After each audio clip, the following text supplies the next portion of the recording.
It's time for a brand new episode of the Bakery Bears video show. This is our lifestyle show featuring craft, baking, and a little bit of history.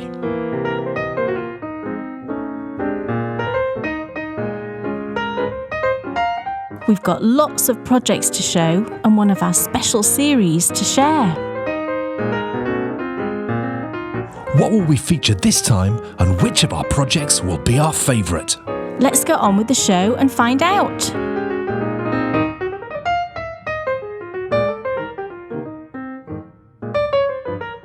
Ladies and gentlemen, we are back with a brand new edition of our new look video show. Yes. Now, it's fair to say that we were nervous and excited, but now we are excited and relieved. Yes. Because we've been inundated with wonderful messages saying how much you enjoyed it. Yay. And that's like, woohoo!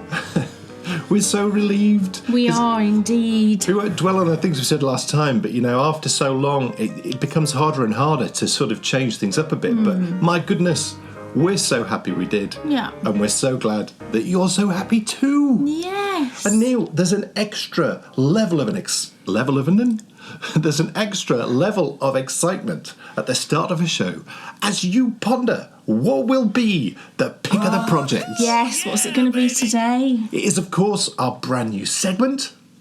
And just so, maybe you missed the last show. Maybe you didn't, though, because so many people seem to have watched it. But in case you did miss the last show, so rundown of the show.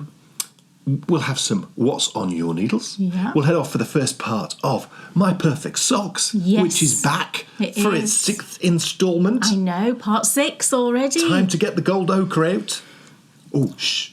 Say nothing. Look, I think people know me well enough by now to know that that's going to make a regular appearance. Isn't it the first time, though, in the series? I don't know. I think it is.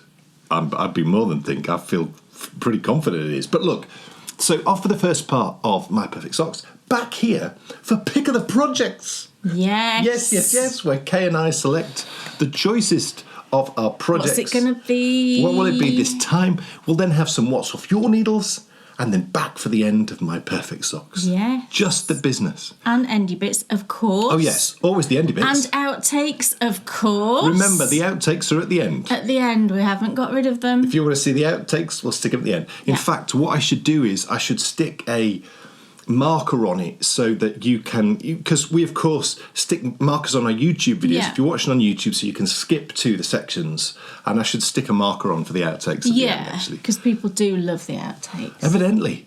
Yeah. I used to like watching the programme with They like Dennis to see us Norden. messing up.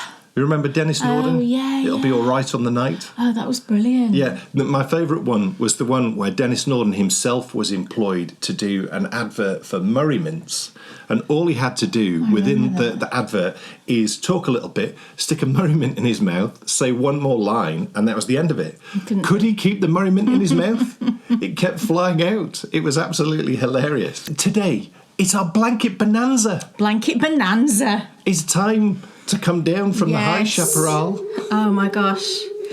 I was trying to remember the music for with Bonanza your fistful yesterday, of dollars. wasn't I? Yes. I was like, isn't this the music for Bonanza? And it wasn't. And I says, well, what is this the music for? And eventually we worked out I was humming the music to the Magnificent Seven. Yes. Oh, yes. So I was in the ballpark, wasn't I, of Westernish? Can I just say a huge congratulations to absolutely everyone who composed a theme for whether it be a series or a movie from the 60s through to the end of the 70s, because literally every one of them that we listened to, we were like Bonanza, High Chaparral. I mean, what were the other ones we listened to? Elmer Bernstein in particular kept appearing, and Elmer Bernstein, actually, I think Elmer Bernstein, did he write the theme for Where Eagles Dare? Oh, I don't know, but that's marvellous. There's a good chance that he did. That's I can't quite remember, but I know that Elmer Bernstein did absolutely loads and loads of really good stuff. That's a cool name, Elmer. You should be called Elmer. Oh, no. My name is Alfonso. Oh, yeah. Because we've realised I'm Alfonso. This is June. Because I'm we've realised now, I don't like it when a delivery driver comes to the door and asks me what my name is. Yeah. And I thought I've got two choices. My first choice is to ask him where he lives. Well, your first name, ask you your first name. Yeah, ask me, what's your first name?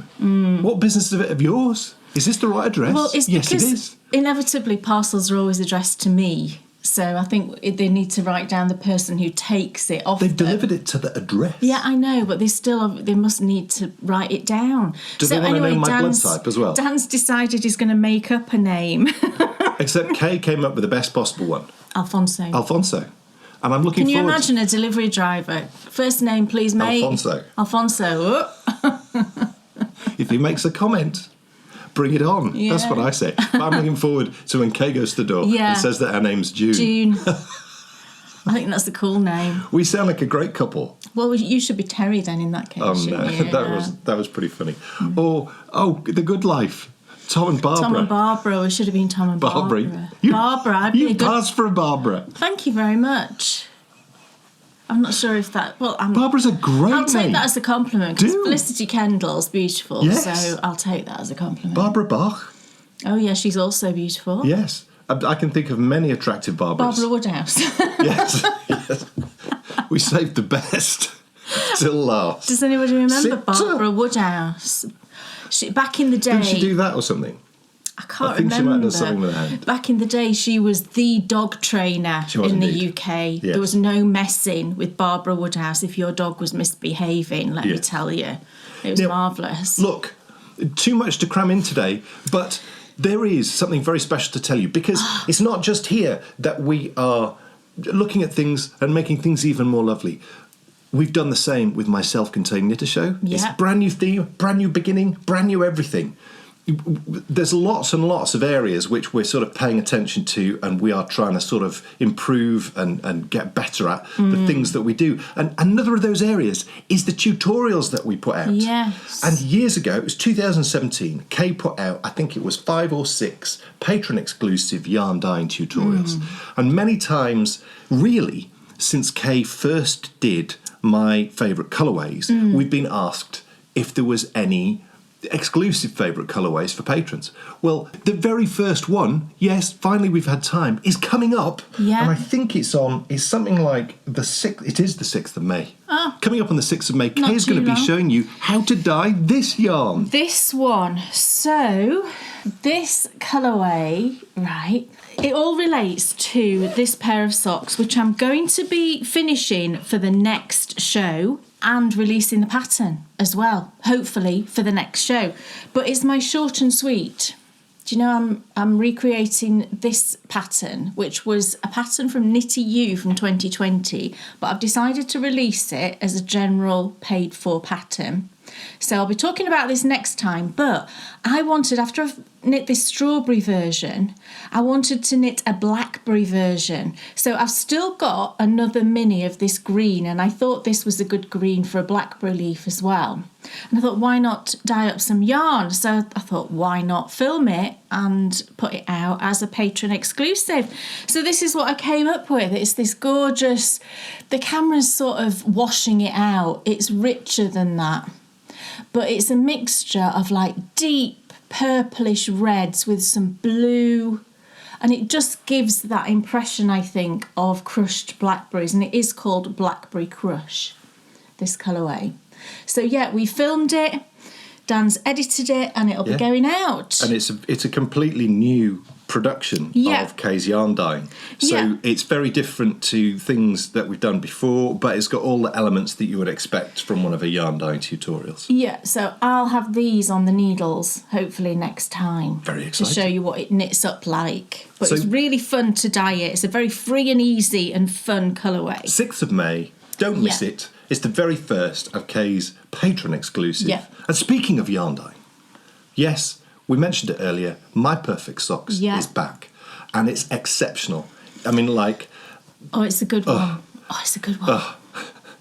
So look, for us to get to that, we have some rather lovely projects to show you. Yes, we do. So it's high time that I should say, Kay Jones, what's on your needles? Well, as it's a blanket bonanza this week... Lawn green. I know. Yes. I could see him wearing wrapping around a blanket when he's out on the range. One of my favourite. Is that?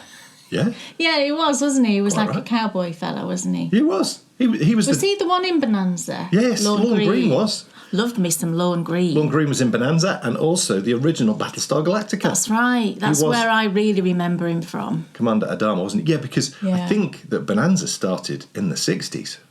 Gosh, was it the 60s? It's old. Yeah. It was a bit too old, even for me. But a brilliant theme. Bit too old, yeah. A brilliant theme. Look, Okay, so you're starting with a blanket. I'm starting with the blanket, and I'm starting with my Advent blanket that I began last time. Oh, it was last episode's pick of the projects. It was, and it almost was another pick of the projects this week, if I'm absolutely honest, because I've been working on this more or less non-stop ever since. It's still been my end of day treat project. And I'm pretty much halfway through now, almost to the point of being halfway through. And I've been calling it now my Faded Advent blanket. And, thank you all so much, actually. That's what I wanted to say about this blanket. I had loads of messages from everyone when I showed this last time, saying how much they really loved it and would I be releasing it as a pattern, because I didn't mention that. What I would say is I'm waiting until I've finished it, just to make sure that I'm happy with everything. Potentially, I think I would release this as a pattern, purely and simply because I'm having so much fun with it. And that's always how I judge things. And I've spoken about this before, haven't I, right? With the way that I design and put out patterns, in that I always have to knit the item. Because I just, it's so important to me that it's an enjoyable thing to knit.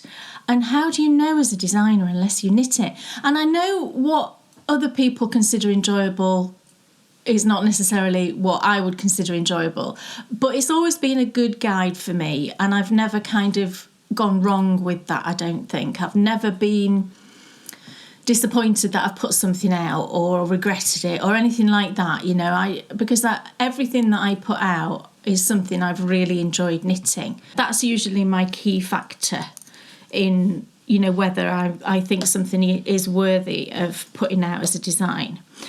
So yeah, my Faded Advent blanket, I'm calling this. So I'm now at more or less the centre point. So it's a corner to corner blanket, and we started off down here with this dark burgundy. I'll tell you about the yarns in a second. So it started down here, and then you can see I'm putting in a contrast stripe as we go, and I'm now at this centre point. Now, I did say actually my only concern with this particular yarn calendar that I was using was that the centre two colours were very close to my contrast colour, and I did think there would be a bit of a difference, and there is a bit of a difference, but it's kind of, it's not glaringly. As I show it you here, I'm hoping you can see a little bit of a difference here between this bottom section and the top. Can you see how the yarn I'm knitting in now is more yellowish toned than my contrast, which is more of a beigey browny tone? So there is a bit of a difference, and I'm okay with that. I'm all right with it, because I really love the way that it contrasts with all of the other colours. Isn't it looking absolutely gorgeous? So this design, like I say, it's corner to corner, and I've used a technique for doing the increases and decreases that's used when you construct hap shawls and hap blankets, I suppose. But I've modified the decrease section.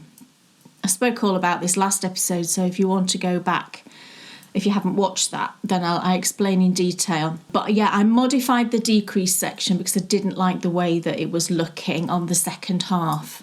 Because whenever you do, it's very difficult. It's like getting a left-leaning decrease to exactly match the way a right-leaning. It's difficult to exactly mirror something that's opposite. But I fiddled around with it and I got a really nice solution. So I'm looking forward to getting onto the decreases, which I'm nearly on. So once I've completed this section I'm on now, we start then on the decrease section when we get halfway through the contrast colour that I'm going to put in after. But what I've done is I've added in little drop stitch sections, which I think adds a real nice touch. Hopefully that's coming across. Can you see? There's one here in this cream section and then one here. And I just think it looks really sort of classy and sort of sophisticated, you know? I just love it. So the two colours I'm working on now, because what we're doing for this blanket is holding everything double. So I'm using a 24 set of Advent minis and then a contrast colour. So I'm working on these two at the moment. I'm probably about halfway through. And you can see there's a slight difference between the two, because what I'm doing is, so this is the second half. I'll show you the second half of the fade. So we're going to start here with these greens and I'm going to end with these inky blues. I am holding two of them together. So these two, then these two, then these two, you see what I mean? And when it's this kind of a subtle fade, which I know a lot of Advents do work this way now, it just works perfectly because you get a very, you know, it's not a noticeable difference, but it just produces really tonal colours. And that's just lovely. I think this one here, both of these actually remind me of Caramac. Can you remember Caramac? I don't think they make Caramac anymore. But I used to absolutely love Caramac bars. It's like a sort of white chocolate thing, but tastes of caramel. Does anybody know what I'm talking about? Oh, I love those. So those colours remind me of Caramac. So yeah, it's just lovely. And I started off with this sort of warm end because I love these colours, but I love the blues and the greens even more. So it's like, again, it's motivation to keep going, isn't it? So my contrast colour, this is what I've got left of the first skein. So again, holding it double. And this is Cascade Heritage in Macadamia number 5758 in Cascade Heritage. And I've got a couple more skeins of this because I wasn't sure how much I would get through.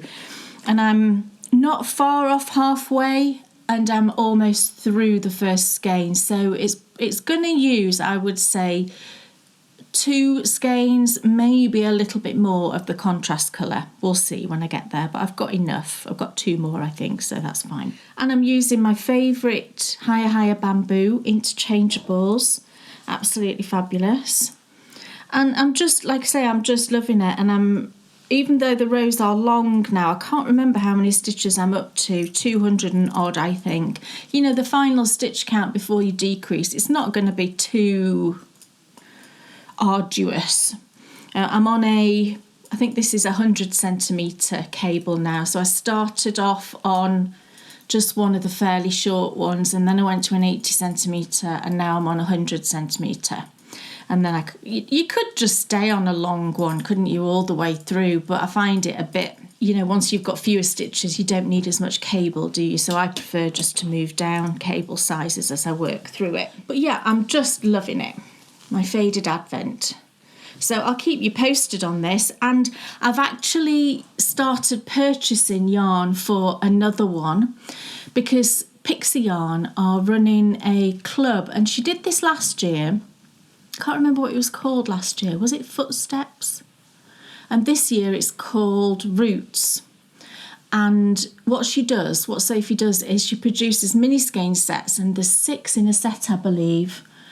I can't remember where I've put them, but I bought the first set, which is in a shop now.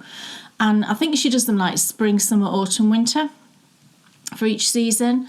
So that would make 24 at the end of it. So I've started purchasing those because they're all tonals, and the first set certainly would work doing what I'm doing here. So I don't know whether I will start another one using those or if I'll just wait and see what the rest of the colours are. Yeah, I'll think about it anyway because I'm just loving it so much that I think I probably will just start another one straight away.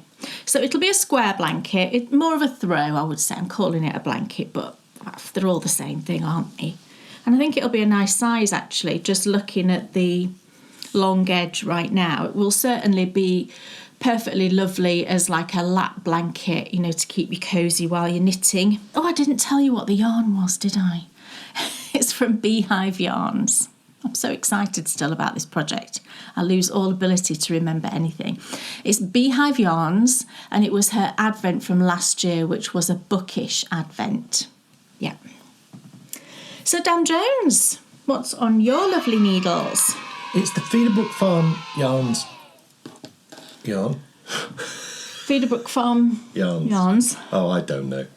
So it's the hand spun done on a machine. Really great. Just knitting it plain this time. Last year I knitted one which had like hills in it, which was fun. But this is even more fun.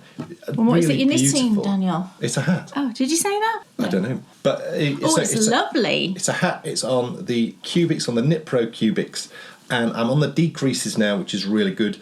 And knitting it for my mum, slightly late for Mother's Day. Well, but she doesn't mind, as I told her. So she's all good. Oh, you told her? Well, yeah, I had to. If there's no present, I had to I say. suppose that's true. There's one on the way, so fear not. Okay.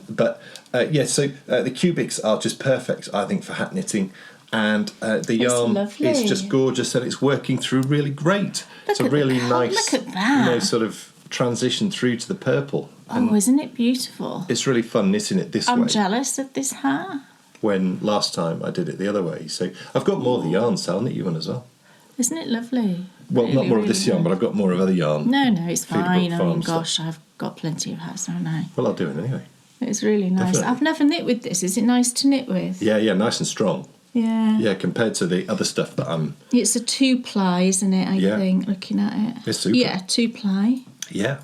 Cool. So just a plain hat and, finish for next time. Boom! Wow, that was... What else is on your needles? Quick. Blanket Bonanza time, baby.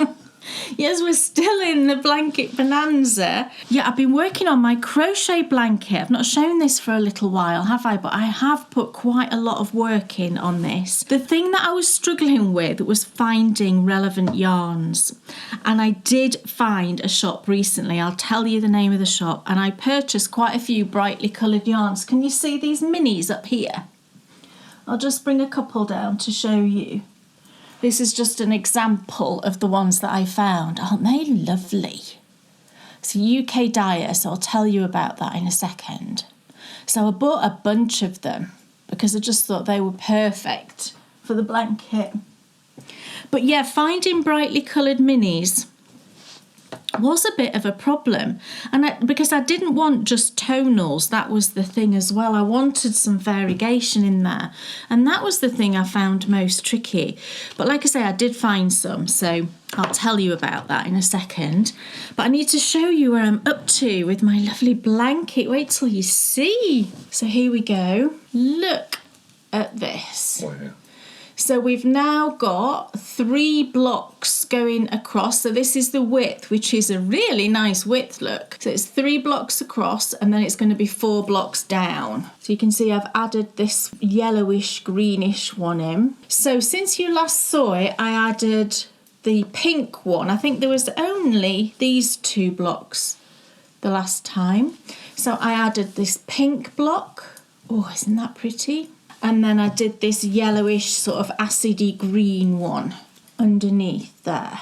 And I've just finished the 4 squares that are going to be next. And these are purples. So we've got this lovely one. Now, I think this one is Woolly Mama.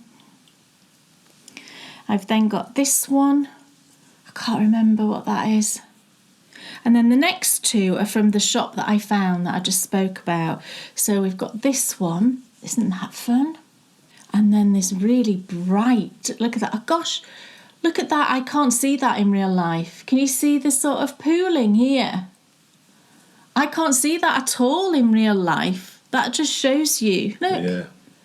It's honestly not visible at all. Isn't that amazing what a screen does? But yeah, this really bright violet. So the shop I purchased these from, and all of those behind me, it's a UK shop called Fox and Squirrel Creations. And I got lovely service from them. It was quick. It was a nice little handwritten note. And this one, they all had these tags on. So I took them off the ones on my shelf here because all you could see was tags. But the variegated one, this one, isn't that lovely, was called Berry Sprinkles. Lovely, and they were £4 each, which I think is pretty good. I mean, the price of mini skeins, I don't know, I think these days you can pay quite a lot for a mini skein, but £4 I think is good. It's good value. I like that. So yeah, I bought a load.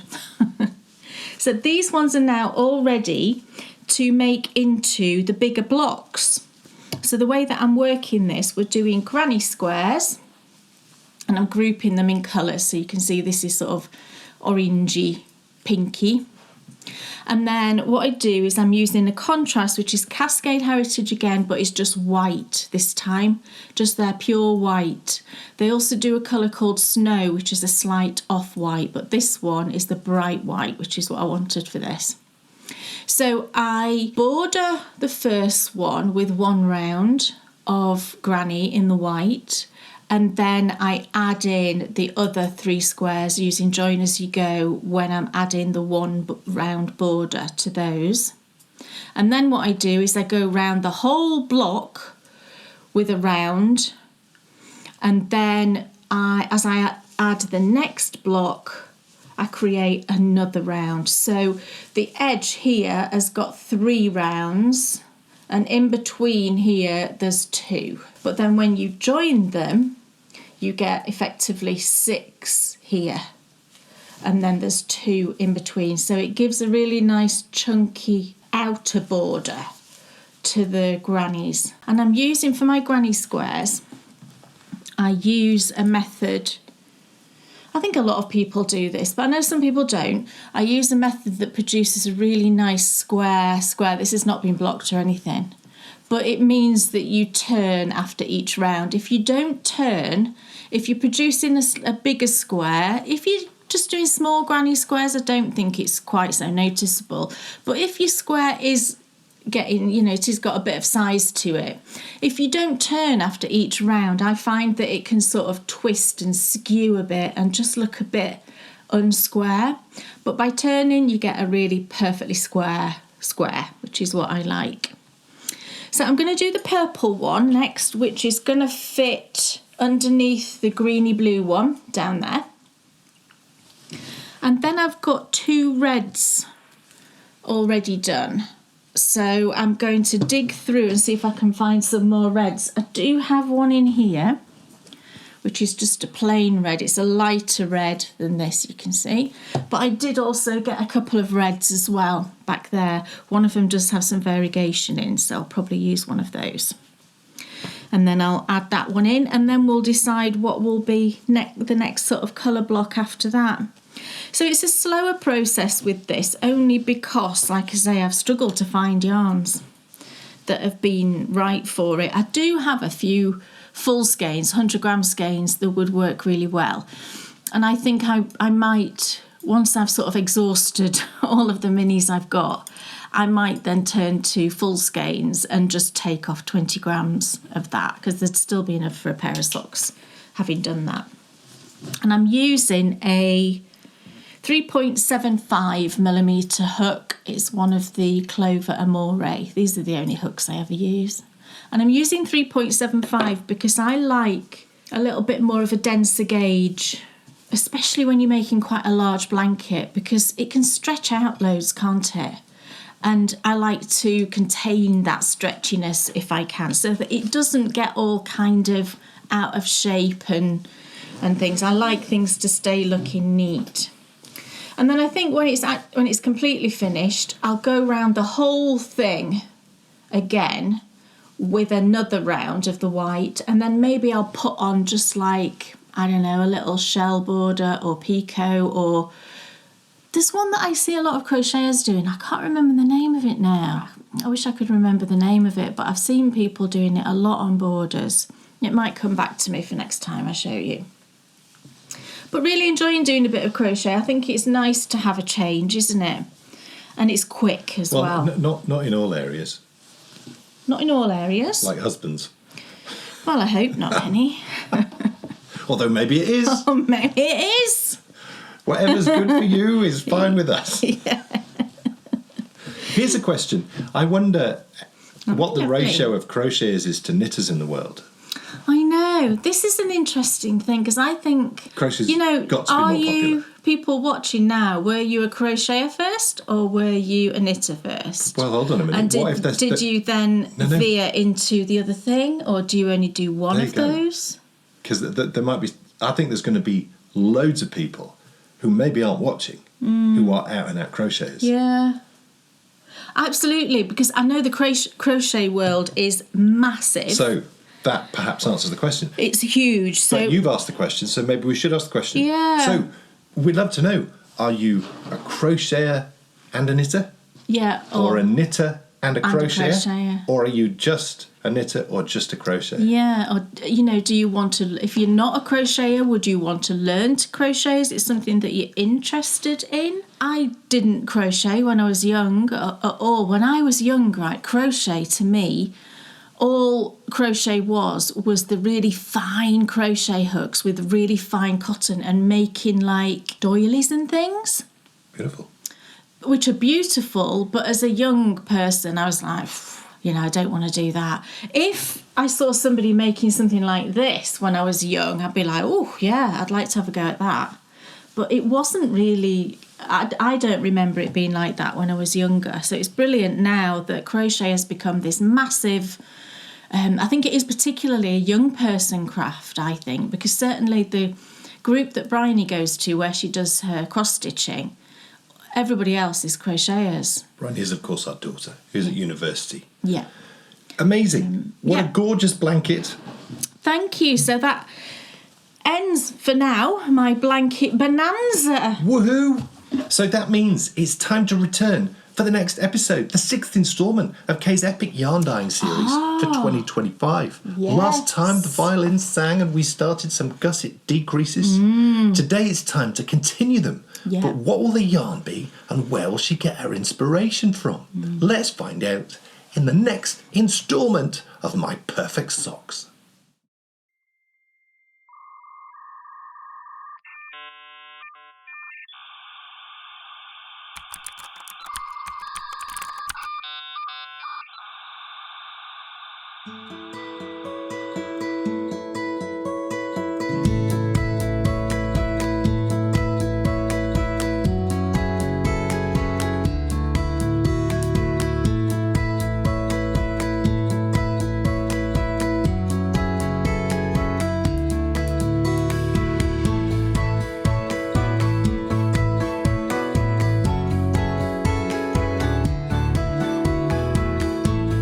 It's a brand new year, so it's time for a new challenge.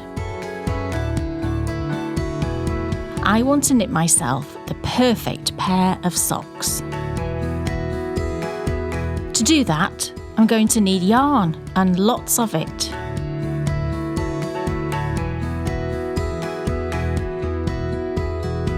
The inspiration will be one of my favourite films.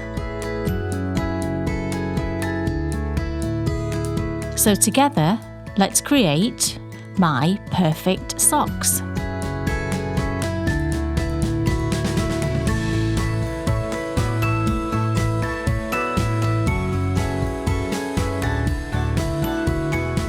Welcome back, everybody, to My Perfect Socks. Yes, I'm here again in the kitchen. We're going to be dyeing up some yarn to continue knitting our beautiful socks. So we are on, is this number 6 now or number 7? I'm not sure. But we're about halfway, over halfway through, or just about halfway through, aren't we, of our socks now. And we are working the way down the foot. I'm still knitting the gusset decreases, so I'll pick that up when we actually get to the knitting in of the yarn. So the first thing that I need to tell you is, of course, the name of the colourway that we're going to be dyeing up today. I'll tell you a bit more about the inspiration for the sort of colours that are within it when we're actually sat down having a little chat. But the colourway name this time is The Dream of Someone Else. And this comes at a point in the film where Meg Ryan's character is breaking up basically with her boyfriend, And that might seem like it's going to be a really sad scene, but it actually isn't, because it's very amicable, and the way that they do it, you know, they're very friendly over it, and they both just realise that their futures lie in different directions, and actually that, you know, they don't love each other, essentially. Yes, it's a sad thing when any, you know, situation like that breaks down. It actually ends in a happy way, because it means, like I say, they're both going to go off to different lives and actually find the person that they should be truly with. I'm getting all romantic, aren't I? So that's the lovely colourway name for today. And we will, of course, be dyeing up a couple of tonal minis as well. Don't know what they will be yet. We'll just see what appears once we've got our main skein all dyed. So yeah, that's what we're going to do today. We're going to dye up our lovely yarn, the Dream of Someone Else. We are going to get it washed and dried and wound up, and then we're going to get it knitted into the socks. But before we can do that, we do of course need to sit down and have a chat, and I will let you know exactly where this colourway comes from.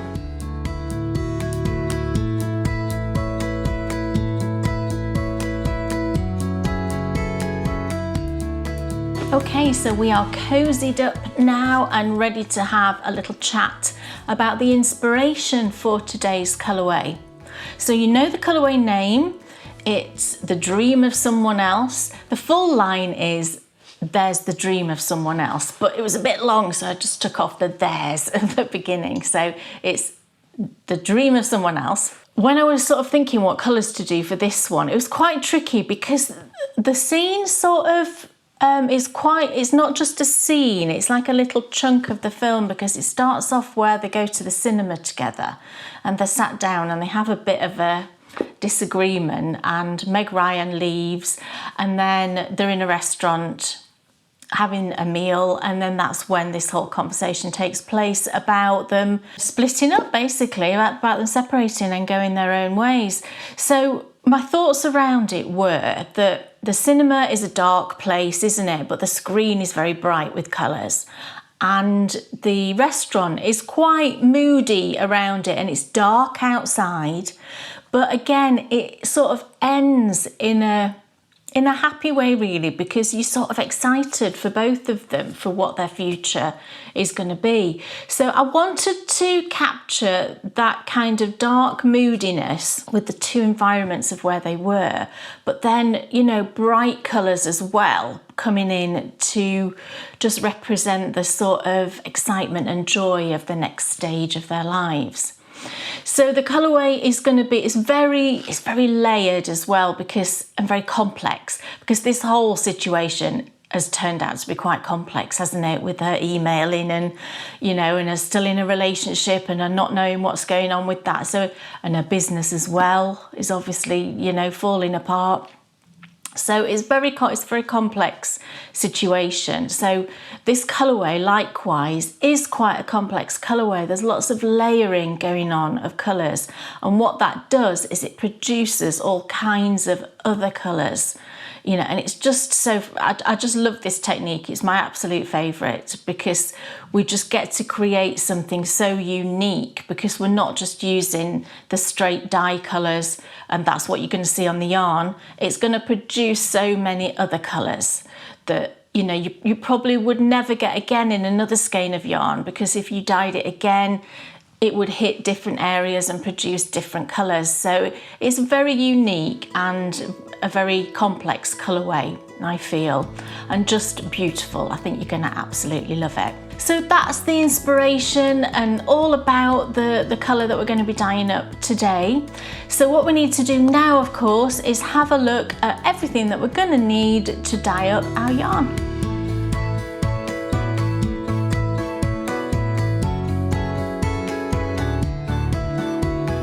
First of all, I've got my saucepans that we dye in. These are stainless steel. I like the ones that have 2 handles because they're nice and easy to move around when they've got heavy water in. I'm going to use two pans this time because we're dyeing 2 different colourways each time. All of your equipment that you use for dyeing, you must only ever use it for dyeing because the dye powders are toxic. We then need our citric acid. So citric acid is our mordant. The mordant is the sort of chemical, if you like, that makes the dye permanently stick to the yarn. So in my case, I'm going to use citric acid, which I would say is the most common way these days that dyers, get their mordant. Some dyers use vinegar. People like Malabrigo, Madeline Tosh, their yarns always smell vinegary when you get them. That's because they use vinegar instead of citric acid. But citric acid is easy to get. It's a food safe product. It's basically the stuff that goes into fizzy sweets if you ever eat fizzy sweets. So we've then got some gloves. I've got some thicker rubber gloves which are more heat proof, and then I've just got these thin sort of surgical gloves. I've got a mask, of course. You must always, always, always use a mask when you are dyeing your yarns. I've got my big mixing spoon. Where would I be without my big mixing spoon? And a jug. This is just one of these cheap plastic jugs that you can get anywhere, and I use this for when I make a liquid solution with my dyes. I've got some old tea towels, and then underneath here I've got a piece of oilcloth, just a spare bit that I had from making those sort of wipe clean tablecloths, and this will keep your work surfaces lovely and clean and dye free. And then finally, in my little pot here, I've got some brushes and then my measuring spoon. So this is a 1/8 of a teaspoon measuring spoon. I think they're classed as like scientific measuring spoons, these ones, but this is stainless steel. I don't think I've ever had any other teaspoon. And you just wash all these things thoroughly afterwards, ready for the next time. And then finally, we're going to be looking at our yarns. So each time we dye in this series, I'm going to be dyeing the same yarns. So in my bowl here, I've already got soaking in just some water, warm water from the tap, and a scoop of my citric acid, which is about a tablespoon. All I've ever done is bunged in like a scoop. These things usually come with a scoop, and I'm guessing it's about a tablespoon. Does it say on the back? No, it doesn't. But I just put in a scoop when I'm soaking my yarns, and then you'll see each time I dye a batch of yarn, I put in another scoop. So in my bowl soaking, we've got fingering weight yarn, because this is for a lovely perfect pair of socks. So we've got a fingering weight yarn. Here I've got 100 grams, just one single 100 gram skein.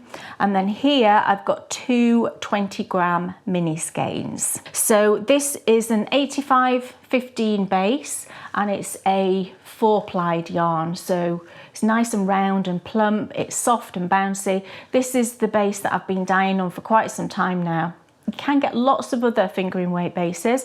The standard one is that sort of 75-25, and that's very nice. I use that a lot to knit socks, but when I'm dyeing it myself, I just prefer this base. It's a bit more kind of luxurious. It's just squishy and lovely. So 85-15 base, there's 400 meters per 100 grams, and then we've got the 2 20-gram minis. So that's going to be what we're going to be dyeing on each time.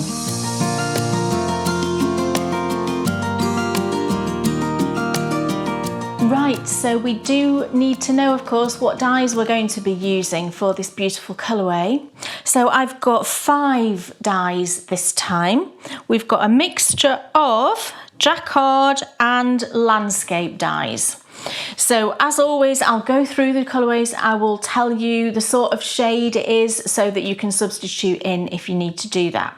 So we're going to start off with a landscape dye, and it's kingfisher. That is exactly as it sounds. So imagine the colour of a kingfisher. Do you know that blue, that bright bluey greenish colour? That's what this is. We've then got a jacquard, and it's turquoise 624. Once again, that is as it sounds. Just imagine the colour of a beautiful Caribbean sea, and that is turquoise. We've then got sarsaparilla from Landscape Dyes, and this is a purple shade. It's like quite a deep purple. Does it sort of lean? I'm trying to think of which way it leans purple-wise. I think it's a fairly true purple. I think if you were going to substitute in, you might use Jacquard's purple. So that's sarsaparilla. We then got another landscape, and that's chili. So this is the colour of red chilies. Think of that, and that's the colour of that particular one. And then finally, oh, it's the much loved and favourite, you know what's in my hand, don't you? You know what I'm going to say. It's Jacquard Gold Ochre. That's number 636, and that's the final colour.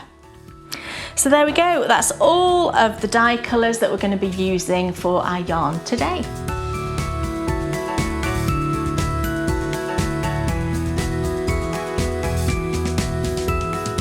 Okay, so in my pot here, I've got not a lot of water actually, just probably about a quarter full with the usual scoop of citric acid, and that's steaming away nicely now. So I'm going to get my yarn into the water. Okay, so as we've done many times before, what I'm going to do is drop this in and give it a good old sort of jumble around as it goes in, so that we get lots of different bits of the yarn on the top. And that's particularly important with this particular colourway, because we're going to do something just very slightly differently to normal. So making sure that I've got like some bits from the back of the skein, if you like, and some bits from the top is more relevant. There we go. So I'm going to pop my mask on, and we will start with our first colour, which is going to be the Kingfisher. This is a glorious dye colour. So I'm going to use an eighth, so a full teaspoon of the Kingfisher. And we are going to, we've sort of done this technique before. I'm just going to move it around and sprinkle it on in like a little ribbon. Moving around, look at that colour. So just snake it around like this.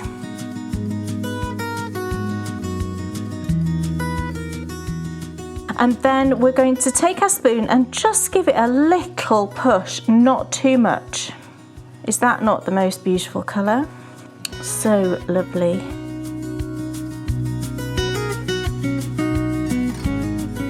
And then straight away, I'm going to use the turquoise now. So the Jacquard turquoise, which is a similar colour, but this is more blue.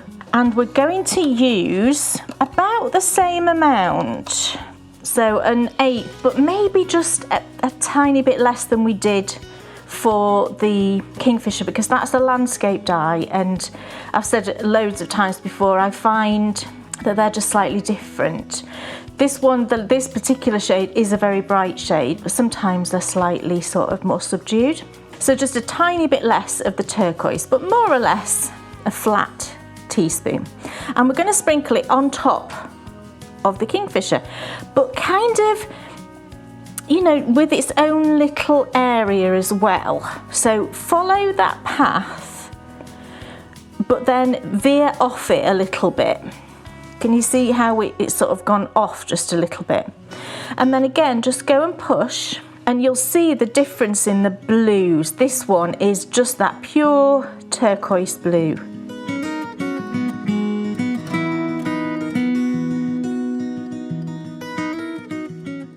Lovely.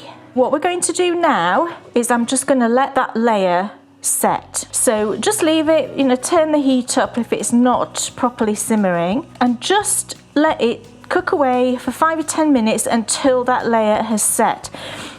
I want to make sure that it's, you know, really absorbed those blues before I move it. They're gonna inevitably, they're gonna move around a bit in the pot, so some of the underneath will have caught the blue, which is actually what we want in this instance. So just leave it be 5 or 10 minutes, and then we're going to come back, we're going to turn it, and we're going to do the next layer of colour.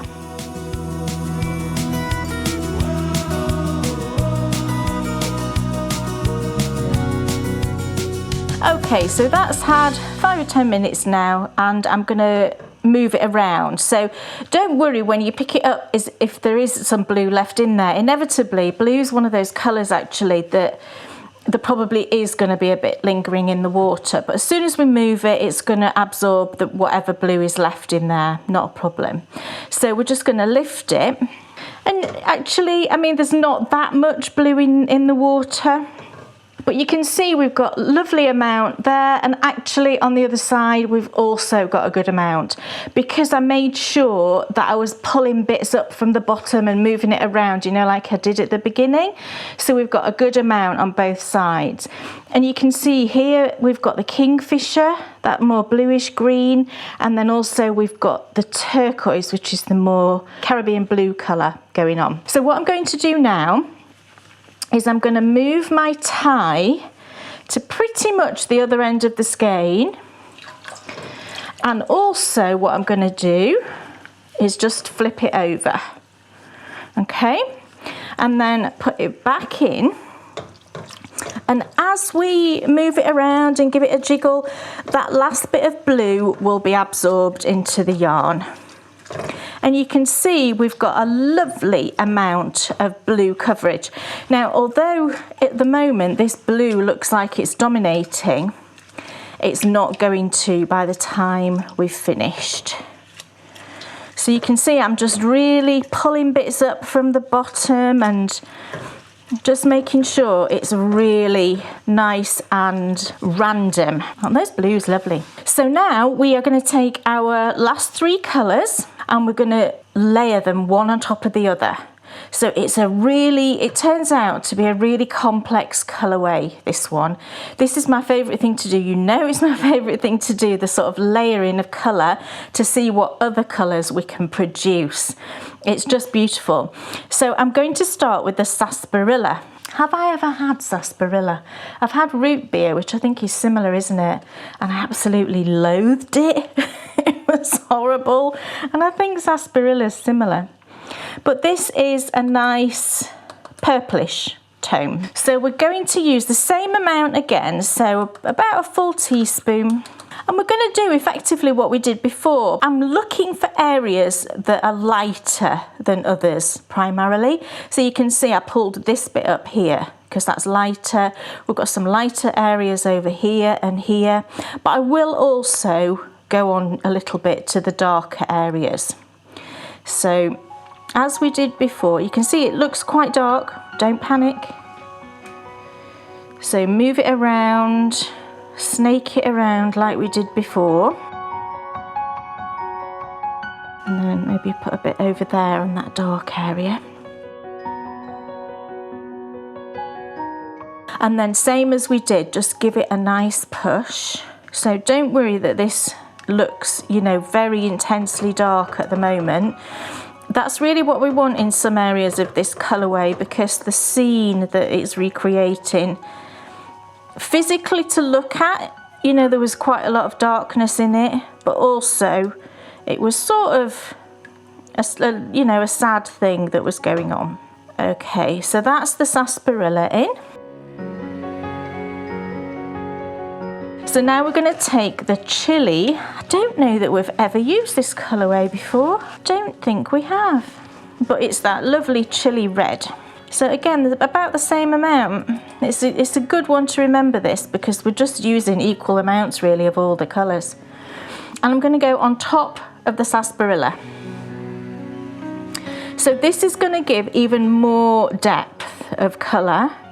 Oh, I'm going to get a bit more actually. I don't think that was quite a full.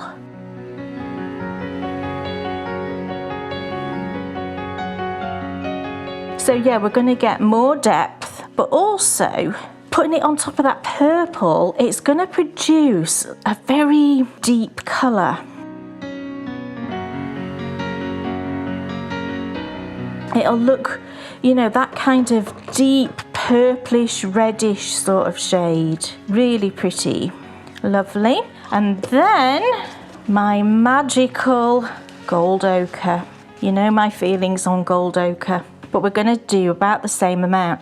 And this is the one that's really going to transform the colours that we've got going on in there. So about the same amount again. Okay, over that same area. And this it'll hit the purple, but also let it veer off a little bit and hit some of the blue, because what will then happen is we'll get some greens going on. So you can see all the lovely gold there. Give it a nice push. Some of these dyes tend to sort of float on the surface a little bit, so you just have to sort of be a bit more persuasive to get them down into the water. And I can already see how it's changing the blues that are on the surface there into more green shades. Oh, look at that. I don't know if you saw that happen then, but this section just became the most beautiful green. It might not look very appealing right now, but trust me that it's just going to be absolutely beautiful. So although it looks like we've largely got rid of the blue, there will be some underneath, because we're not going under there to put more dye on, and this is how we're going to maintain some of those bright blues that are still there, you can see here, but we're also going to get all these other colours going on. So now it's just a matter of cranking up the heat, making sure it's simmering, and then just let it simmer away for 5 or 10 minutes, and then turn it off, and we can pop it outside to cool down. So there we go, that's our first and main colourway all dyed up, and it's cooling down outside. So come back in part 2 when we're going to dye up the coordinating minis, and then we're going to get to the knitting. So I'll see you back soon.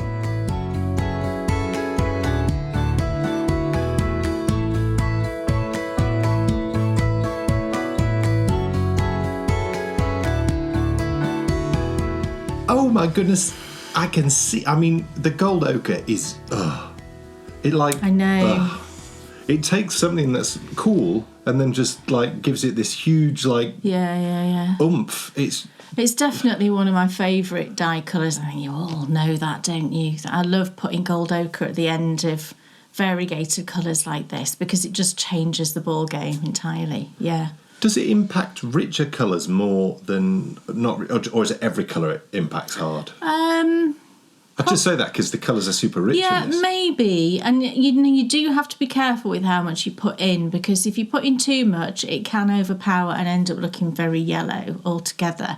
But if you add in just the right amount, that's when it changes all of the colours. Right. But yeah, I mean, I have added it to paler shades as well. You've just got to go careful with it when it's a more delicate sort of shade. I'd love to know and sort of be there when you first did it.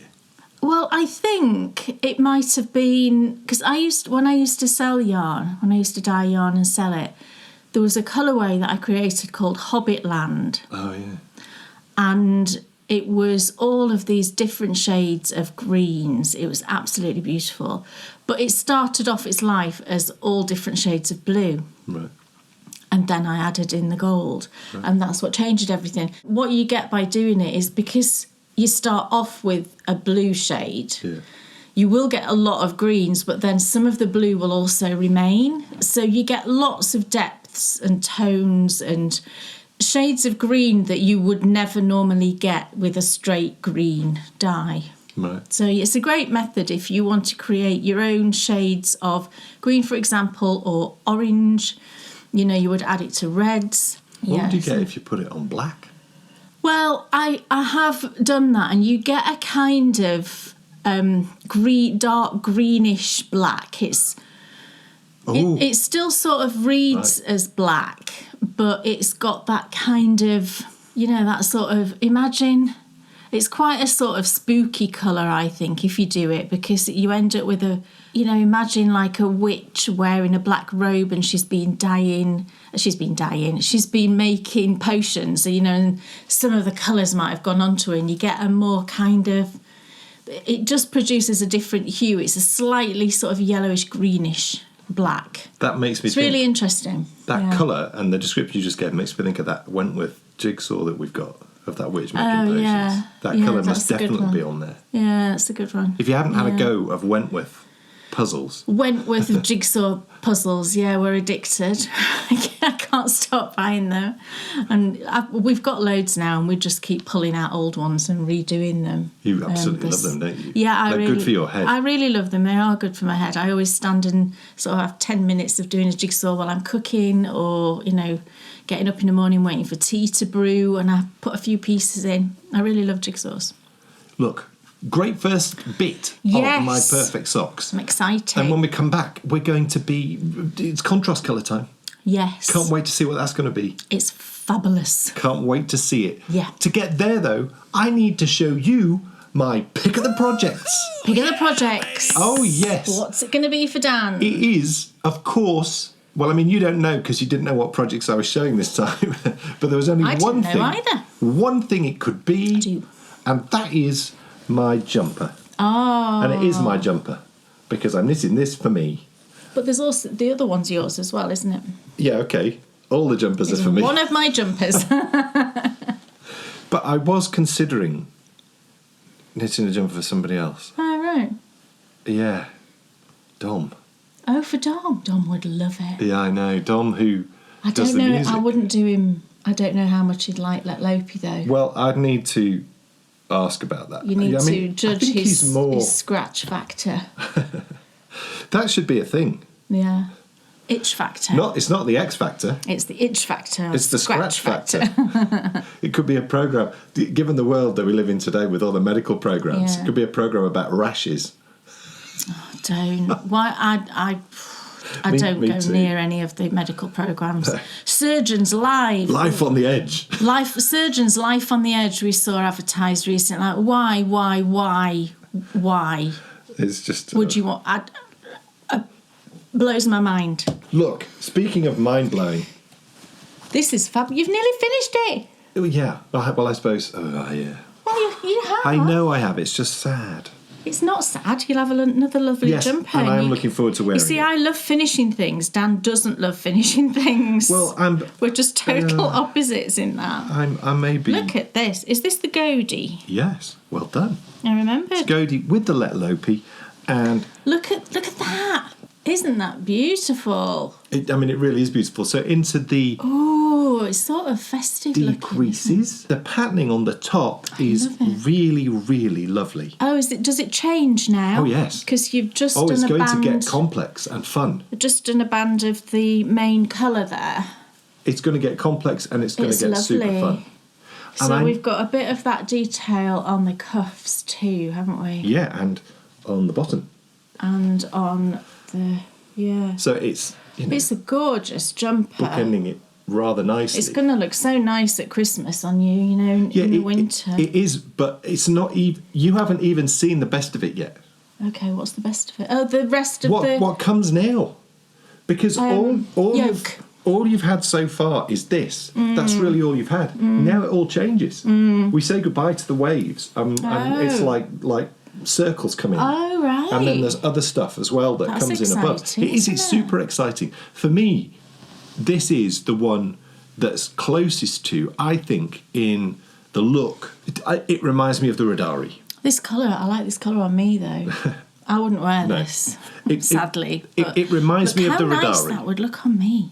Some of the other ones that I've knitted have been slightly different, and I prefer the Radari because of the complexity of the colour work that's up near the top of the neck. So I'm super excited about this one because the Radari is my favourite one so far. I'm thinking of making a change to what's written in the pattern. Oh, right. That's bold. Yeah, I know. I'm thinking of doing the neck, the collar from the Radari. The collar, is it a turned one? I don't... Look, We'll just look at it later. Is it doubled and then sewn down? No. Oh, right, okay. No, it isn't. Right. And what's this one? I think it's doubled and sewn down. Oh, and you don't want that? I don't want that. Too warm? Too warm. Right. But I see, I like the look of that. my and then fold it favourite over. collar to wear Is the Ridari. is the Ridari one, I think. Right. Well, if it gets down to the same stitch count, then just do that. I'm pretty certain it will. Right. But I'll double check. I mean, to be fair, You what I can might do always is... do a bit of jiggery-pokery if it's... Yeah. Sometimes I like to do pokery-jiggery. That sounds wrong. Where does that come from, jiggery-pokery? I don't know. I wonder if it's like a magical thing or... Well, it certainly sounds it, Kay. There's the yarns. So all the yarns all together. Lovely green, lovely darkish one, reddish one and a tannish one. That's marvellous, marvellous work there, honey. I know, it's good, isn't it? This main colour, I think, was something like brick heather. Yes. Yeah. Yeah, so Just gorgeous. Goldie is my go-to project. Love it to absolute pieces. Blitzing up the neck. We're getting close now. I'll expect that finish next time. No, I would say the time after. Right. Well, I was joking because I know it wouldn't be. That's fine because you don't like finishing things. So Well, I am changing. it's weird, isn't it, how people are different? Because I love finishing things because I love then thinking of what I'm going to do next. And then I love finishing that and then thinking about what I'm going to do next. I don't like things being on the needles for like, you know, months and months and months and months and months. Unless it's like a deliberate long-term project. No, I'm going to knit on it. I've decided. You're going to knit it now? Yes. While I chat away. That's going to be live. Live knitting Live on the colour pick of the work. projects. Is it colourwork? Are you on a colourwork bit? I am. Oh. Whilst you show us your pick of the projects. So what's my pick of the projects this time? So it's a new cast on. Wow. And it's a new pair of socks. Now, this pair of socks has been a long time in getting on the needles.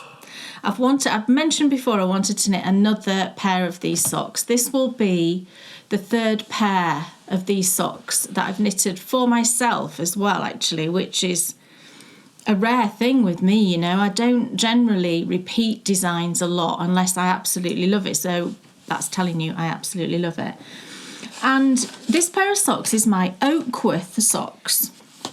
So the Oakworth socks I think they were also a Knitty You project. Yes. And these ones were I knit them on Magic Loop and we did a whole series on knitting socks on Magic Loop and I created this pattern to go with them. You know, you can knit it on whatever needles you want, obviously. And I'm doing them on Magic Loop this time. I just love these socks. These socks were the ones that inspired the Love Story socks, which were my Valenvent design this year. So it's a similar design. The heel and the turn is different on this, and I think the toe is different on this. But yeah, so this design was inspired by, and I'm going to link it to a book that I'm currently reading, was inspired by the Railway Children. And at the time when I designed these, I still love the film. I must watch it once a year at least. I just absolutely love the film. So the Railway Children, I'm presuming that everybody will know what I'm talking about, but if not, you can go and have a look at it. But it was a film that was made in the 70s, I believe it was. And it's the telling of it's a book. It's an adaptation of a book by Edith Nesbit. And it's the story of this family that has to move away to the country and it's near a railway line and the children sort of have adventures all associated with the railway. And it's just fantastic. It's the most lovely story and the film is brilliant. Great special effects. Yeah, there isn't any special effects, but there is one day. Well, it's bizarre. If you've seen the film, right? Do you know the film with Jenny Agutter as Bobby? And when it's Bobby's birthday, everybody sort of gathered round at the house and it's all a big surprise and she didn't know that, you know, she was going to have this little party. And as she's moving around the guests and they're giving her presents, it's like she's floating. She doesn't seem to be walking. She's just sort of like floating. It's like they've put her on like wheels or something. It's really bizarre. And I wonder if they've done that because that's how she felt. Yeah. You know, she felt just so elated. But you're forgetting the landslide onto the railway track. Yeah, of course. The trees going down. Terrifying. That used to terrify me when I watched it as a younger person. I mean, gosh, yeah, I mean, if it was done in the 70s, I would have been, when I first watched it, I probably was just a child, really. But it used to scare me. I was like, oh my, look at those trees.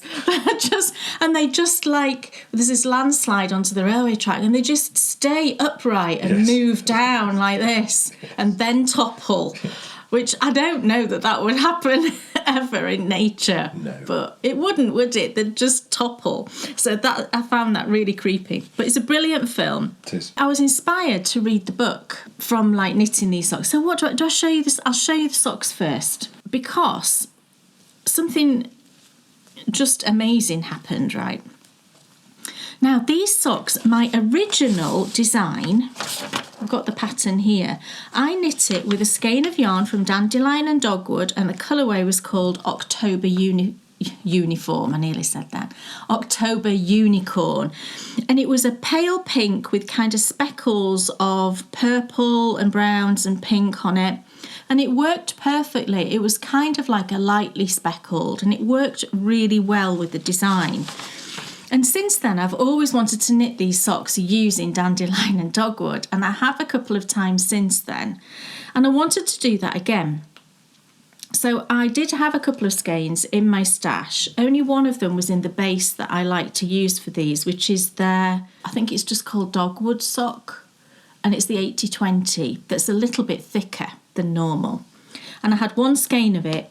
It was a sock set in my stash. Unfortunately, I can't tell you the colourway name for this because I bought this one, I bought another one at the same time, which I also knit recently, the other one. But when they arrived, the back was completely blank. And I thought at the time, they've obviously forgot to put it on. I must remember just to write the colourway name on the back, and I forgot. And I have tried to go back and find my purchase email, but I can't find it. It's quite a long, it must be 2-3 years ago. So I can't remember the colourway, but I think it was something to do with campfires and s'mores. If anybody's got this colourway when I show it, would you just comment and let me know what the actual colourway is? Because I would love to know. But it looks like this wound up, and it's just lovely wound up.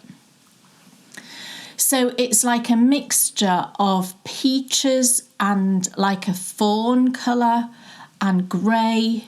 It's really pretty. And it came with 2 minis. It was a sock set, those that come with 2 minis, and you get like the fawn and a pink with it.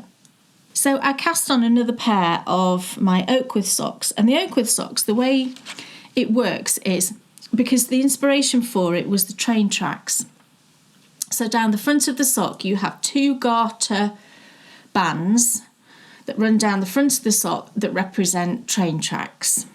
And this is the yarn knit up. Now it's knit, I'll show you the reverse side because that shows it more obviously, but can you see how it's knitting up? It's doing the self-swirling, everybody. Yeah, I get to say it again, self-swirling yarn. And so here's the front with the bands going down. Now, I don't dislike it. This was a dilemma for me, right? Because I have got a thought in my head that I might want to release this one as a paid-for pattern, because the Love Story socks are similar, but they are a patron-exclusive pattern. And I love these ones so much. It goes back to what I was saying about the blanket. This is at least the 3rd time I'm knitting these now. I love knitting them. I love wearing them. They produce a really fantastic fitting sock because the garter bands on the top of the foot, they really absorb the stretch that you need across your instep. So if you have a really high instep, they're just brilliant because those garter bands just stretch. And it means that like your stocking stitch sections are not stretched out, and they just fit so lovely. So yeah, I do have a thought in my head that I might want to release these as a pattern. Now, to release these as a pattern, I would not use this yarn as the sample pair because the yarn just glares at you. What you see is that swirl going around, and it detracts from the pattern. This is the other thing for me with designs. I spend such a long time choosing the yarn that's going to best show off the design. But the thing is, I really like this yarn. I really like how it's knitting up. So I'm going to carry on with this pair, and I decided, right, well, I'll just choose another yarn and I can just knit another pair that would be the sample pair. Is this the big thing that you're going to tell us? The big thing. What were you Oh, gonna... no. No, what I need to say to you, right, so I'd started this pair and I'd got a copy of The Railway Children. Bryony had it. She's had it since she was, quite young. She's never read it. It's like kids with classics, isn't it? Quite often they don't read them. Anyway, I thought, right, I'll go and read that. And I started reading it. But then we went on a little trip out to Richmond with Bryony at the weekend. And we found this really sweet little bookshop. And they had another copy of The Railway Children. It's a puffin classic. And the colours on the front of the book match this sock. Amazing. I had to get it. So I got this version, look. Can you see the peaches and the sort of tans? And look, it matches my sock. So I'm reading this one, and it's actually a really nice version. I like the paper. If you're a yeah, not that cheap, horrible paper. I know if you are a bookworm, you'll appreciate what I'm saying. I like the size. It's a little bit more square than a normal book. And I just think the colours are so pretty. Yeah. So it's the Puffin Classics. And it smells so nice. Do you know what? The front is making me think of an Agatha Christie mystery. Yeah, I mean, it does have that sort of vintage look, doesn't it? That 20s feel, maybe. Yeah. Cool. So I love that the book matches. So I've got this one on the go. And the reason I've paused here is because, as you know, I like shorter socks. And actually, this design, it was in the summer. So in the pattern, it is written for a shorter sock anyway. But because this is doing this self-swirling, I didn't want to put in a normal heel flat, which is what's in the pattern. What I'm going to do is do a butterfly heel with this one, so it won't disrupt these swirls. Now, that isn't in the pattern, and I wouldn't use this yarn anyway, as I've said, for a pattern sample. So I had to find something else. And what I actually wanted was a really nice tonal with a sort of complementary tonal mini. And I had something in my stash that I've dyed a while ago, and I've only just started it. I literally got it cast on this morning because I just wanted to try out the two colours together. And I really like the colours. So what I've gone for is this one. It's a partial skein, but there's plenty. I think there's 70 or 80 grams. So I dyed up this blue at some point in recent history. I can't remember why or when, but it's a perfectly lovely, it's very tonal. So it reminds me of, a cloudy, not very cloudy, like a summer sky, do you know what I mean? And then I just quickly dyed up a silver mini. And what's this for? Well, this would be for the pattern sample if I was going to release this. What's the silver mini for? What are you going to use? What are you going to do with it? It's a contrast for heels and toes. Yes. But also, I've just done a teeny contrast at the top of the cuff. I am beyond excited about this. Well, it's not an unknown thing. I think people do this quite often. That's lovely. I've never seen it before in my life. Oh, right, okay. So I wanted to do a kind of cuff, heel, toe contrast. However, I don't put that very often into patterns because if you're knitting the size large, so 72 stitches, very often a 20 gram mini is not enough for cuffs, heels and toes with the size large. You will, unless you do a very short cuff, you will likely not have enough in a 20 gram mini. So I don't like putting in, I could put 20 gram mini, but if you're knitting the size large, you might need a bit more, in which case it's not like suitable for a sock set. So I don't want to do that really. But what I thought I would do, just so there would be enough in a 20 gram mini if you were knitting any of the sizes, is I'd just do a little contrast at the top of the cuff. So I cast on with the silver and I just knit 2 rounds, and then I'm going to knit the rest of the cuff in the blue and then carry on down and then use the silver again for the heel and the toe. I'm telling you, that is the most amazing thing I've ever seen in my life. I want to do that on every pair of socks that I knit. It's really not. I need you to help me. It's really... It's really not uncommon. It's quite common I for understand people all to of that, do this. but I've never seen it before, and I'm beyond excited about it. All right, okay. So, but I'm rubbish at picking yarns, so the next time I do Right. some socks, could you just tell me what to do? Yes. Thank you. Oh, isn't he sweet? It's so cute. So this is where this one is standing out at the moment. And what I like about this combination of colours is it makes me think of A Summer Sky, which makes me think of the book. You know, a lot of it takes place in the summer. But then it also makes me think of Steam from the train. Steam train with the silver. So we've got the steam coming out of the steam train it through the summer sky with the train track pattern, and it just all seems right to me. Yeah. I'm using a horrible needle. I've totally run out of my favourite. What is that needle, Kate? Well, this one's not too bad, but I had to ditch the one I was using previously. And that was? This was the same type of needle. This one is a Knit Pro Nova. Right. Fixed circular, but I really like this one, which is an Addy Lace. These are my favourite circular sock knitting needles, but they're all taken up on projects at the moment. So I've actually ordered 2 more pairs this morning. But for now, I'm having to suffer with this Knit Pro. This one's not too bad. I picked up one this morning, it was just outrageous. The cable was like impossible.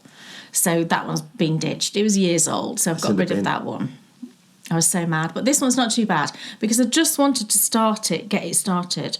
And I think it'll be nice, actually. I will put pictures of this one in the pattern because I think it will be nice, you know, with the book, a photo of it. I think that'll be really nice. This is definitely my favourite at the moment. You know, there's 2 pairs of socks on the go. But reading the book, I started it just a couple of days ago and I've never read the book. You know, and this year I've been reading quite a lot of children's literature because I didn't read these as a child. I didn't read this, and there's been several others that I've read that I didn't read as a child. And I think reading children's literature as an adult, I think it's an entirely different experience. You know, you pick up, because it's written by an adult, isn't it? You know, so I guess as an adult you might pick up things that a child maybe wouldn't. It's fantastic. It's an absolutely beautifully written book. I'm only 40 pages in or something, but it's very close to the film so far. There's some differences, but, you know, there are some lines in here that I can hear them say in the film, which I think is really lovely. I dare say. No, that didn't happen. Oh. I know. Do you know where the man drops them off on the cart where they go to the house and he keeps going, I dare say? That's not in the book. But I'm sure My Daddy will be in it at the end. I'm not going to look forward. I'm sure that will be in it. I'll be disappointed if it's not. I'm sure it will be. So I previously, you know, the person that's inspired me to start reading children's literature actually is Miranda. If anybody watches Miranda Mills and her YouTube channel, I love Miranda. I love her mum. You know, I will just sit and watch them all day. I watch them bake. I watch them visit. They visited Whitby on an old one this morning. I just find it really comforting watching. She's a lovely, lovely person. Her mum is absolutely fabulous. They're like peas in a pod, aren't they? Miranda and her mum. Her mum's called Donna, which I really like because my sister was called Donna, so that's really nice. But yeah, I would really recommend you reading some children's literature. You know, I think people might go, oh gosh, you know, I'm not reading children's books, but I'm really enjoying it. And I think it's like, you know, especially vintage ones that are written at a time. It's sort of, what year is it? Early 1900s, I think this is set in. So you got that world without the world we've got today with all, you know, all the technology and all of that. So if you ever want to escape from the modern world that we are living in, get yourself a book that was written, you know, more back in the day like that, and just disappear into this other world. It's so lovely. So I'm knitting my socks, I'm reading my book, I'm having a lovely time. That's wonderful. Yeah. I can see why that is your pick of the projects. Yes. That might be your pick of the projects for the whole year. I know.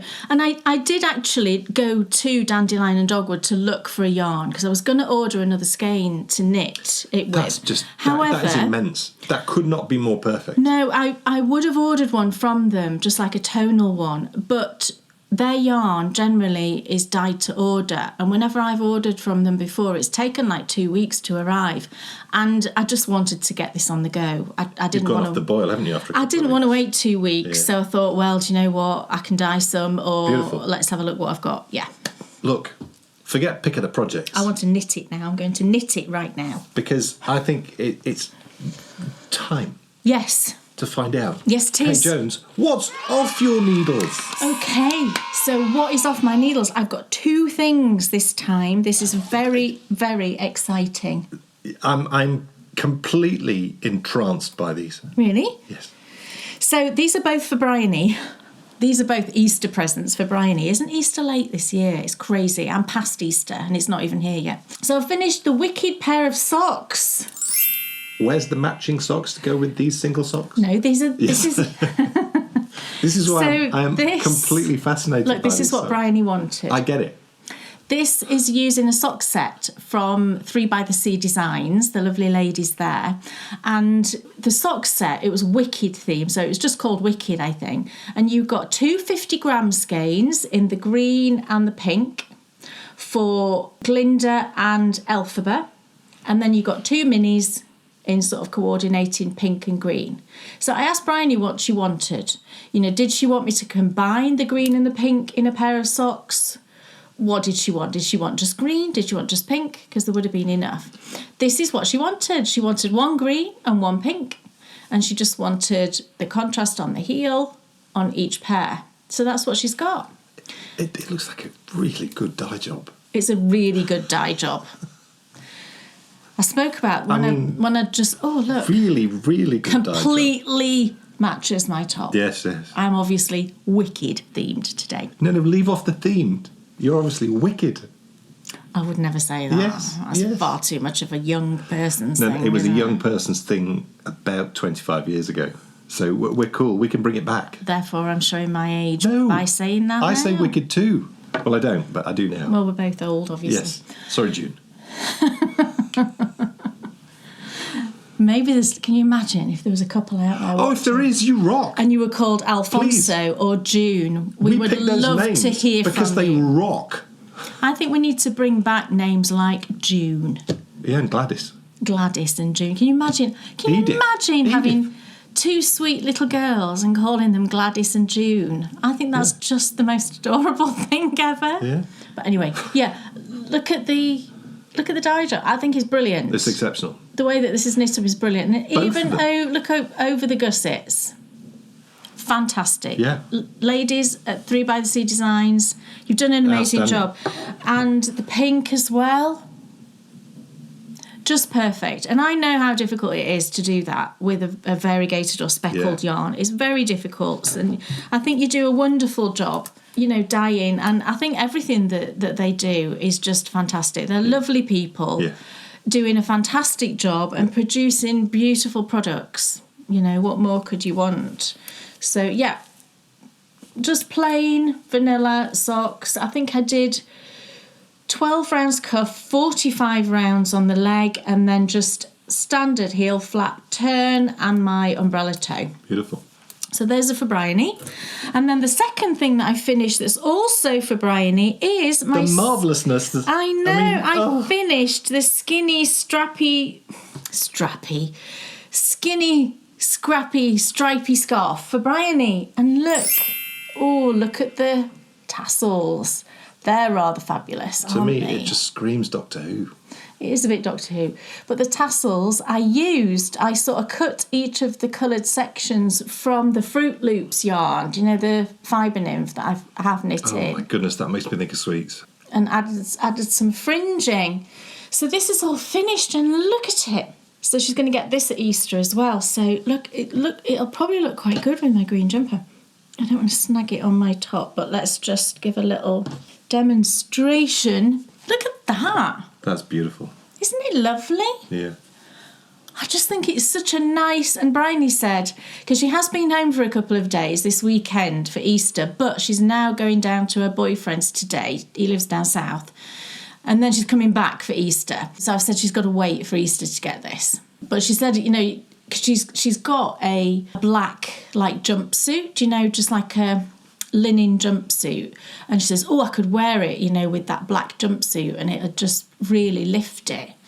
But you can also wear little things like this. Just the way that I wear sort of skinny little things is doubled over like that, and then through there. That is how I would wear it, look. Yeah. And I think that looks fantastic too. But that's got a sort of public schoolboy tie vibe. Does it? I think it's wonderful. So yeah, all I did for this was I cast on 56 stitches in the round, and I used a 2.75mm needle, and I just used leftovers of self-striping yarn. I did one repeat and then just chose another, added it in for this really eclectic, crazy look. I think it's lovely. And then for the ends, when I finished it, I kitchened that end. But then the one that was open at the other end, I just seamed it shut. It just took 5 minutes, wasn't a problem. And then I added this lovely little fringe, which I think just finishes it off nicely. So that's all done for Bryony. Amazing. So she gets 2 lovely knitted things for Easter. Which Simply is lovely, wonderful. Yes, Thank less you so calories much. than a big egg. Yeah, I know. She'll also get an egg as well. She don't really eat Easter eggs. No. So I don't think I will. I think I'll probably get her like a big bag of mini eggs or something. Yeah. She prefers those. Much better idea. Yeah. Right, it's time to get back to My Perfect Socks.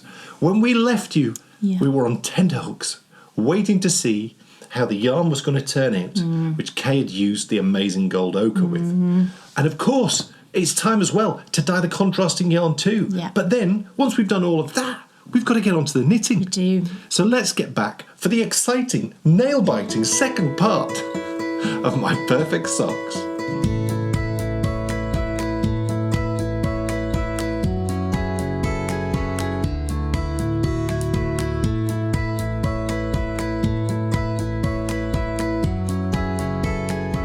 Welcome back everybody to My Perfect Socks.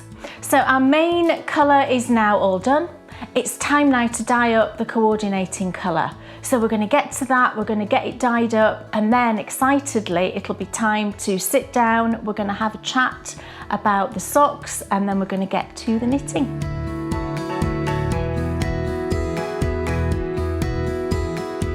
Right then, here we go with our tonal minis. So I've got the pot there filled about 1/3 full, I'd say, with another scoop of the citric acid. And having dyed this colourway and just been sort of pondering on what colour to do for the tonals, I feel like we've got to go for blue. We haven't done a blue yet with the tonals. And because the blues were the first colours that we put in, it means that, you know, all the subsequent colours we've layered on top will have knocked back the blue. So I think doing a blue will really coordinate beautifully, and it will bring out the blue that's in the main skein. So that's what we're going to do. Gorgeous blue. So let's see how this comes out. So what I've decided to do, I'm going to take both of the blues and I'm going to put in about 1/2 teaspoon of the turquoise. So just about 1/2. Look at that. Oh my goodness, is that not beautiful? And then I'm just going to enhance it just a little bit with the kingfisher, and just put about 1/4 maybe of the kingfisher in there. Oh my goodness, that colour. So get your big spoon and just give it a good old stir. Oh my word, look at that. So beautiful. So just make sure that it's all fully dissolved.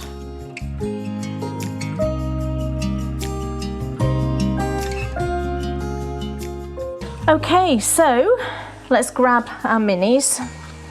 So I've got 2 minis there as usual. Right, let's get it in. So take your big spoon. Let's have a see. What's it gonna look like? Oh my goodness, it's beautiful. So to make this nice and tonal, I'm putting this in and giving it a nice move around with my spoon, but I'm doing it slowly. so that we get some tones running through. We'll have the darkest, more saturated that's gone in first, and then lighter at the top. And when it's all in, like that, oh my goodness, give it a lift and a move and drop it back in. I think this is going to be enough dye actually, looking at the colour. Oh, it's so lovely. So just keep moving it around and it'll absorb that dye really quickly. And we've got some lovely tones going on there. You can see we've got quite a deep blue here, much lighter over here. So nice.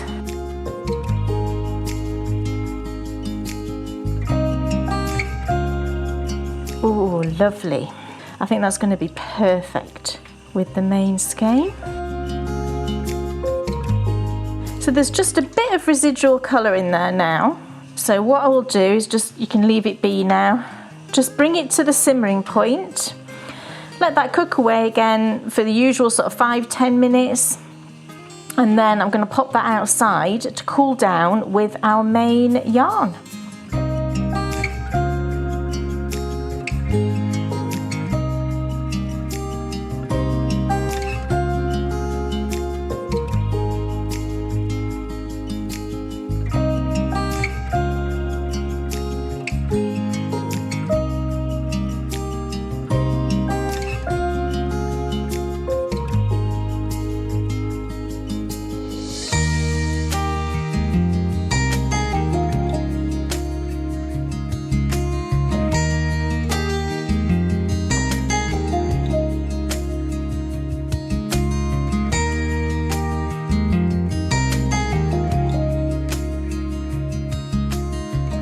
So that's our yarn all dry and ready to be knitted. So it's time now to get it skeined up and get that yarn on our needles.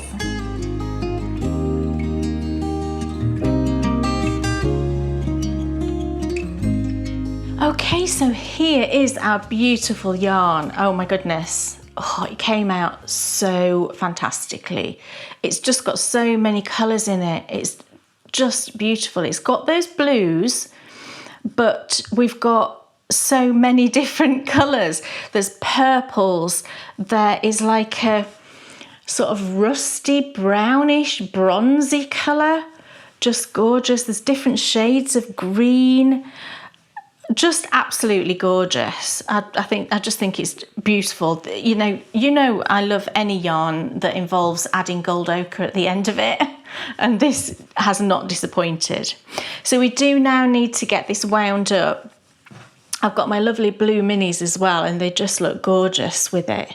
But yeah, we need to get this wound now. Oh, it's just so lovely. I think it's always interesting to see it, isn't it, out of the skein, because I think, you know, I think yarns can look sometimes completely differently when you unskein them. And this just looks gorgeous. Seeing all of those different colours is beautiful. So yeah, let's get winding now. So let's pop this over.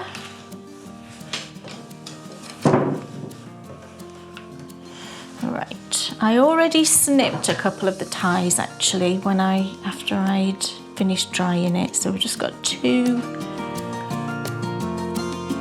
ties there, that one and then the one that's holding the yarn together. There we go. That one's on the inside, that one's on the outside, that's it. Okay, now we can get it wound up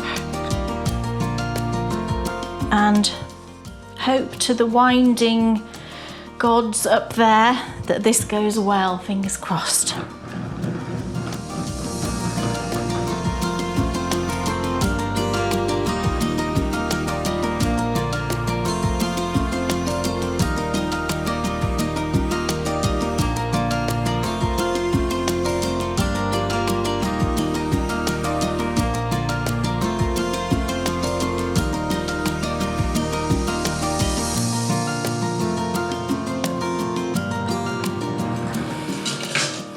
Okay, that went really well actually. The slow winding Although it takes a bit longer to get it wound up into a cake, it seems to work really well. Oh my goodness, I cannot even begin to tell you how beautiful this yarn looks. Look at that, I hope you can see that. Oh, it's just beautiful. It does wound up now, it does look kind of festive. It looks oddly festive, which is just brilliant.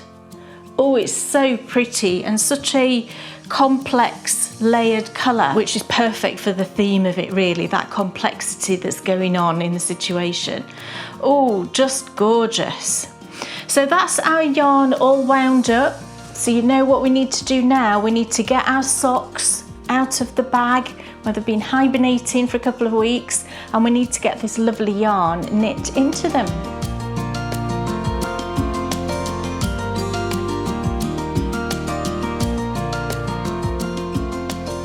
Okay, so here is our beautiful yarn, and just look at the colour of that. Do you see what I mean when I said it looks Christmassy?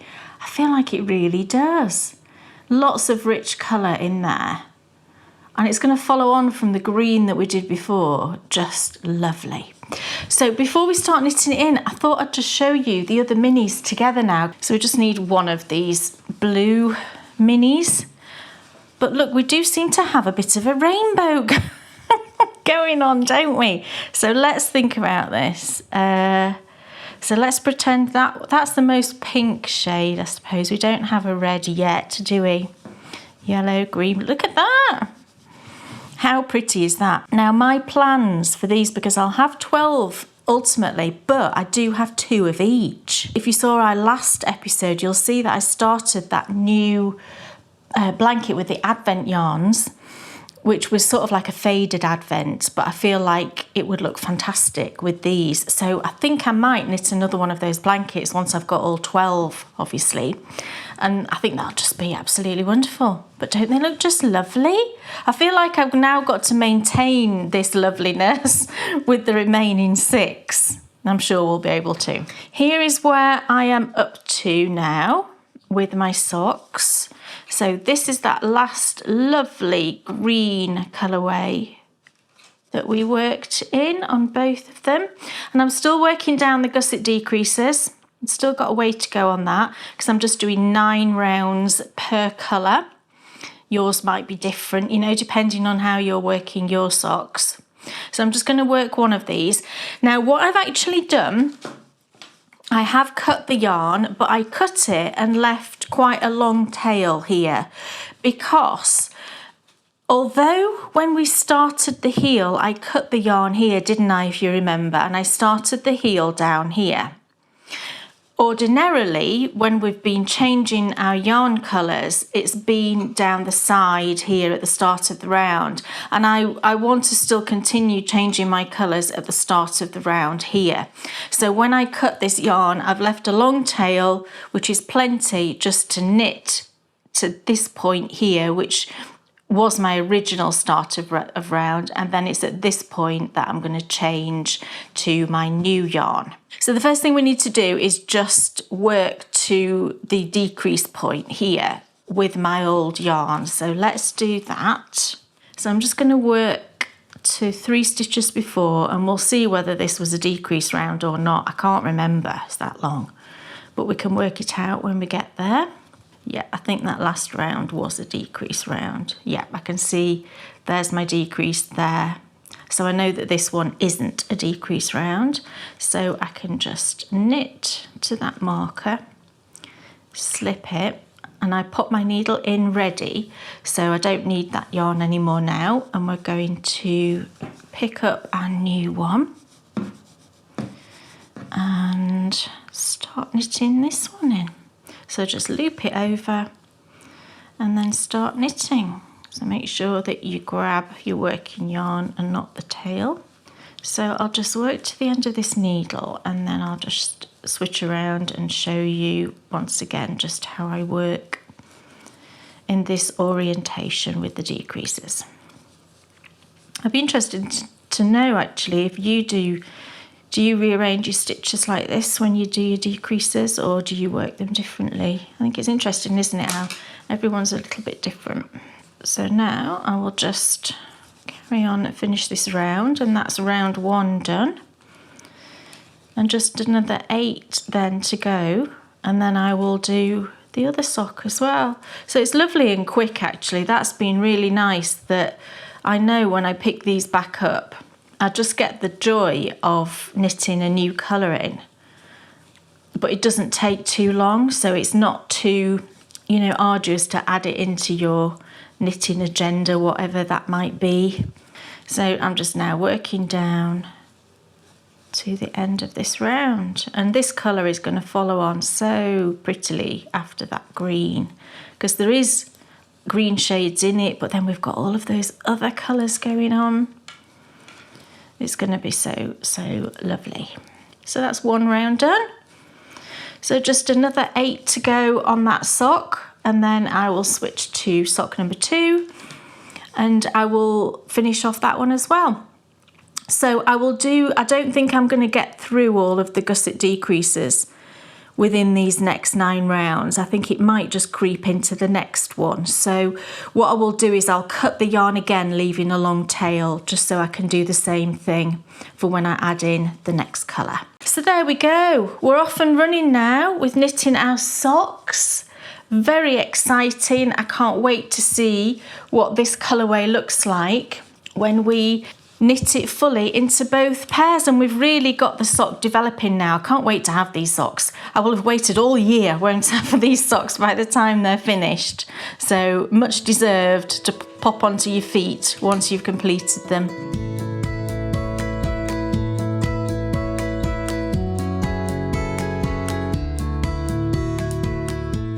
Okay, so there we go. I've started knitting that beautiful yarn into my sock, and it's just so lovely.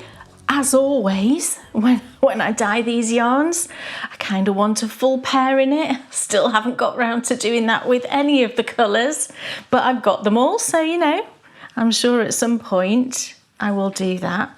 But I really do particularly love this one. I think again I might have said that with all of them. But it is absolutely beautiful, isn't it? And it does look really festive. I think because it's got shades of kind of that rusty golden colour in there, and then we've got lots of shades of green, there's deep purples, so it's got that really rich sort of festive vibe going on. So pretty. And I always knit through these sections like the quickest I've ever knit in my whole life, because I just want to see what it looks like next to all the other colours. So it's looking really fun and eclectic, which is what I wanted, but then each of the colours do sort of follow on really nicely. So it's working out just lovely. So these are going to be such a special pair of socks when they're finished.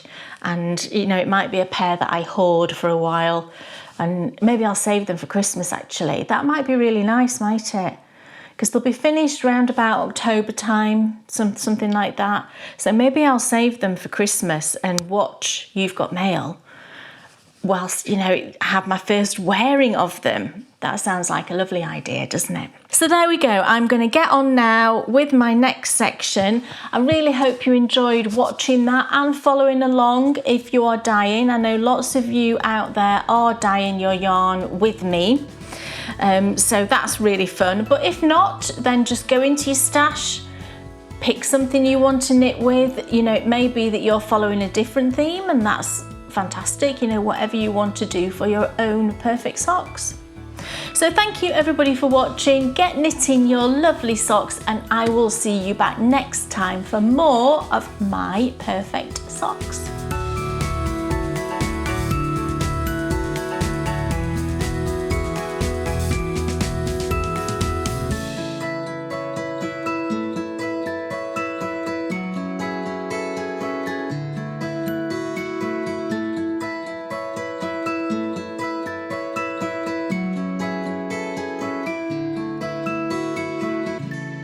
Woohoo! What an amazing episode. Gorgeous contrasting yarn. But forget all of that because I want to see these amazing socks. Didn't you love this blue? Look at the blue.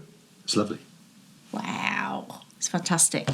And there's the yarn all on the cake.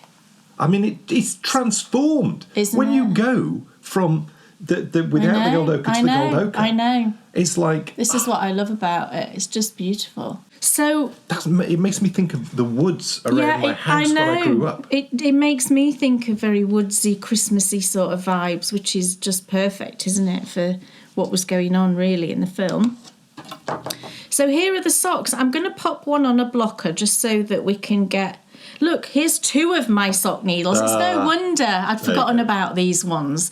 I was thinking this morning, why have I run out of sock needles? There's your answer. I've got 2 more pairs here that are, in use. So there we go. Right, let's just... This is going to be fun. Yeah, I know. I can Getting it on a blocker when this... I can do it. She's done it. Do it. So here we go then.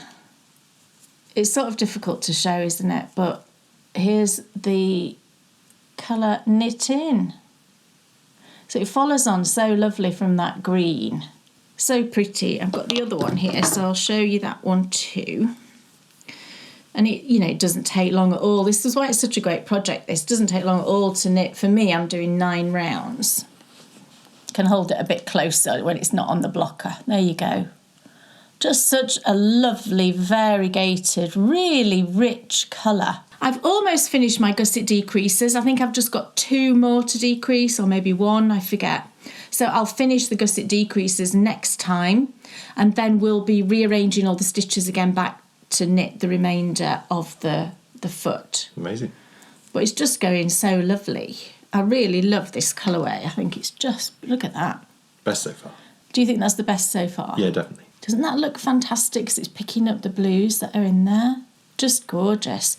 And as I said, I think on the video, didn't I? I do have 2 each of these. So I will have enough to knit another of my faded advent blankets.